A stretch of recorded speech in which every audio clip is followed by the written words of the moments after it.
2:00 after one of the all-time dramatic, insane local sports weekends.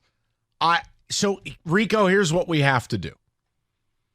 I want to try to thread the needle and go Lions and Michigan with our setups of the two topics in between. But you guys, the callers, have to play a role. I can't just, there's no way we can just go, well, we'll wait till tomorrow to do. No. I can't change that we weren't on the air yesterday. But the Lions thing is a real thing. And the league boning them again is a thing. But your coach losing his mind is a thing. Michigan, the Rose Bowl, the drama, the comeback, that they're in the national title. Like, there's so much to unpack. I will throw the number out. Then Rico and I, basically every couple of segments, are going to present something new to you. And we'll just try to go back and forth on the two topics because you do radio for decades without having a pair of games like that for those stakes and the games coming down to final play and then overtime. Like, it's as good as it gets as a radio host. Yeah. Are you okay? I am, because were you wondering, like I was Michigan going to go for two? Yes. If they scored, I thought for a minute. Would you just line up and go for two? After the missed extra point and after the PTSD of what Dan Campbell did? Yeah, I thought there'd be a chance of it. Sure. And listen, okay, where do you want to start with U of M or start Lions? Let's start with Lions. Opening all right, so U of M fans, dial in. Let's get after it. Do you have any doubts you're winning the national title? Now, I know none of you care. I picked you. I gave you I gave an accurate breakdown of that game. I told you. Folks, he did, and the beauty of it, it's on the record. You can go back and listen to Caster Ticket. Sporty! Doesn't matter. I'm going to vouch for you because not only did I listen, we had a conversation when I was on vacation, went back and forth, and I'm like, well, different Bama team. And you're like, nah, the Bama O-line is bad. I'm still – it was to the point where I think the Bama center was checking his phone and said my NIL check hasn't cleared yet, folks. So until that money is there, snaps, you get what you get. He's been doing that all year. By the way, you know why it was 4th and 31 at Auburn? Zzz, right. He airmailed a snap. Look, all right, let me do this and then we'll get to Lions. Here are the two most impressive things to me for Michigan. One, your coordinators are elite.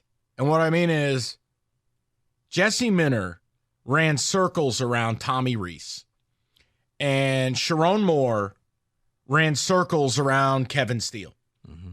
It's the ability to scheme people open the way that Michigan was doing, knowing we can exploit communication breakdowns by Alabama with their match scheme. On 4th and 2, you somehow were able to sneak your best offensive player wide open run down the field. All pre-snap candy. Even on the flea flicker. They had a guy wide open. They did. It just, flea flickers, they are a danger, and the pressure ruined it. The point is, the coordinators, and then you heard it in Luke's update. I don't have to like how you arrived at it to admit that Jim Harbaugh's right. You're the most together, galvanized, toughest team in America. Now, this whole idea of, we've had so much adversity. You suspended your own coach. That's not adversity. No one died of cancer. That's adversity. You cheated. People saying the things they said. That's Zach Zinter injury. That's adversity. Yes. So I get tired of hearing that. But Harbaugh saying it's an unfair advantage. It is. It is their Voltron. Shout out 1980s cartoons. It's that's how they turn into a transformer. Right. They just plug in Michigan versus everybody. It's actually helped you. And it's why you're going to win it all. So those are the things that impressed me. I would like to know if you have any doubts. Now, Rico, we're going to find out if he is still Mr. UW. Because I think you're going full orbital ramming speed on that team. I feel like such a dirtbag. I bet Michigan. I didn't want to win money. Here's the thing. It got to the point last night where when they won the game, I was like, this is going to effing win the whole thing. And I'm not going to like it. And I'm just going to have to eat the pizza and realize they won. We'll see how long it lasts, but it doesn't matter. Full credit, you beat Bama.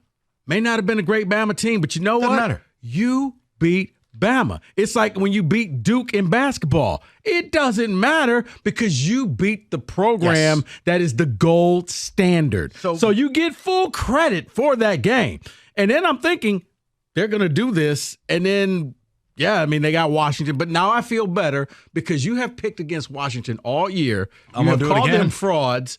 And every time you have, I just keep collecting new swag. You better wear the heavy-duty goggles on a work site. Because Michigan is going to line up about 15 yards and take a run at your orbitals. So my godson, he's going to have to go out and represent. Okay, now, the Michigan stuff, it's there. We'll continue. I've got so much to talk about with the Rose Bowl. I want to bring in the Lions. Now, ultimate both things can be true thing. Did the league F you raw? Yeah, big time. Let's just start there.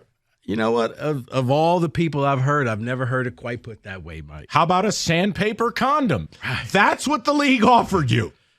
And I'm sorry. And it's egregious, and it's criminal. It's just it's not even sponsored by Johnson & Johnson. Nope. All right. Nope. Just some form of medieval torture device. I don't know why it keeps happening to you. I don't.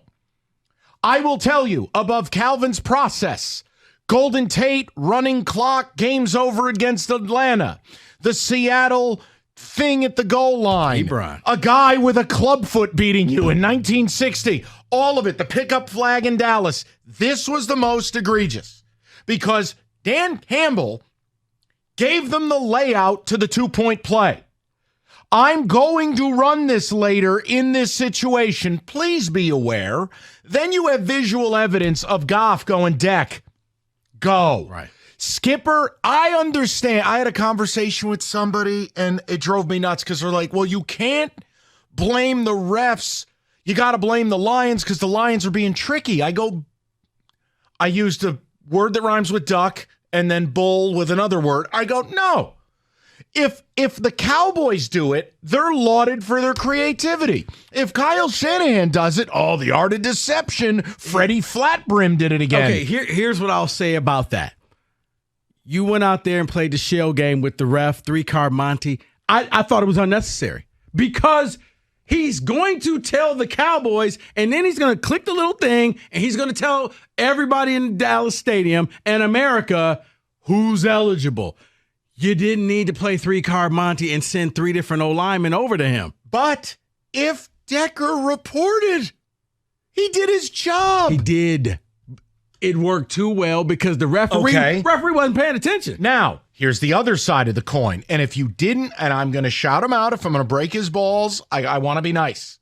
If you did not hear Dan Campbell with Jim Costa and Stoney this morning, excellent interview. Smarmajan. Yeah, but you know what I liked what Cookies did? He was very direct with Dan Campbell. Credit to him. Credit to Dan Campbell. Be a human being. We'll play the audio for you later. But here's the deal. Dan Campbell wants to do analytics. Going for it and going for the win is about a 2.5% advantage to winning. Okay. Do you know what it is going for it from the 8? A negative 13.7 win probability. You can't do it. You know what it is from the 4? Almost a negative 6% win probability. You can't do it. I will go to my grave saying the Lions would have won that game in overtime. You will not be able to convince me otherwise. Yes, the league effed you. But then you turned around and said, I'm going to F myself. You can't go for it from the 8 and then the 4. At this point, the football gods are saying, hey, stop. You may want to rethink this. Right. We keep shutting this play down, and you keep trying to force this play. You know what? If you want to do it, fine. Because at this, you only have X amount of 2-point conversion plays. You are now down onto play number 3 to win the game. The backup to the backup to the backup tight end. Right, and essentially, I'd rather see Jahmyr Gibbs out there and put your best players. What was the other thing? I mean, I get it. The play's probably designed for Brock Wright if he's healthy. He's not. I got some guy named Frank Mitchell out there. I mean, Frank Mitchell's Kenny's accountant. I mean, you can't, that can't be what we're doing. You're playing great defense. I know. You lean on your defense. They have not let you down all day. Think about it. The one Dallas touchdown happened off of a broken play that should have been a safety. And I still think Derek Barnes pulled up because he didn't want to rough the QB. I still feel like these... Mike, that's in the back of now defensive players' heads. And it's wrong because Derek Barnes should have murdered Dak. Yeah. But then he would have got a flag, 15-yard penalty, and then we're saying, well, Derek Barnes is an idiot. He should have known better. But do we come to a conclusion outside of the end of that game? Now, David, you've told a lot of lies to your parish. More on that later. What lies? I'm not going to say it. My point is, you have a take about the Lions. Yes. And you actually left the game more encouraged that they're now back to being a Super Bowl contender. Meaning, can you get to Championship Sunday? That's it. And play a 60-minute football game for the right to go to a Super Bowl? I think if you do that, you're a contender. Can this team beat the Cowboys? Clearly. Can you beat the Eagles? Hello? A guy who's not even tall enough to ride the roller coaster at Cedar Point just went into Philly and won. Yes, you can beat them. And you're going to have a home playoff game. So let's have that conversation. Because you should feel good. If you play the Cowboys again, it's hard to beat a team twice. You've already pushed them to the limits. It doesn't matter where it's going to be. I think that, you have the secret to the sauce. I'd also, look, the Michigan topic is there. The Lions topic is there. What was Rico doing in paradise? This man has come back. I mean, slim, trim, a sexy start to the new year. What? Yeah. No. Lot of seat time in Arizona. No. Yeah, I spent a lot of time in the cockpit, if you know what I mean. No. I listened to Kenny slander me as I was hiking. So, yes, I was hiking, listening to the show. We enjoyed our Purdy moment in the sun. That doesn't narrow it down. I slandered you a lot, Rico. But, that's okay, Kenny. Kenny, beat the Sharks tonight or cancel the season, okay? Yes. All right. I guess Absolutely. Brock Purdy just wanted it more, Kenny. 248-539-9797. We're going to thread the needle. Michigan, Lions, all day, multiple questions, multiple angles. Lots to do, 97.1.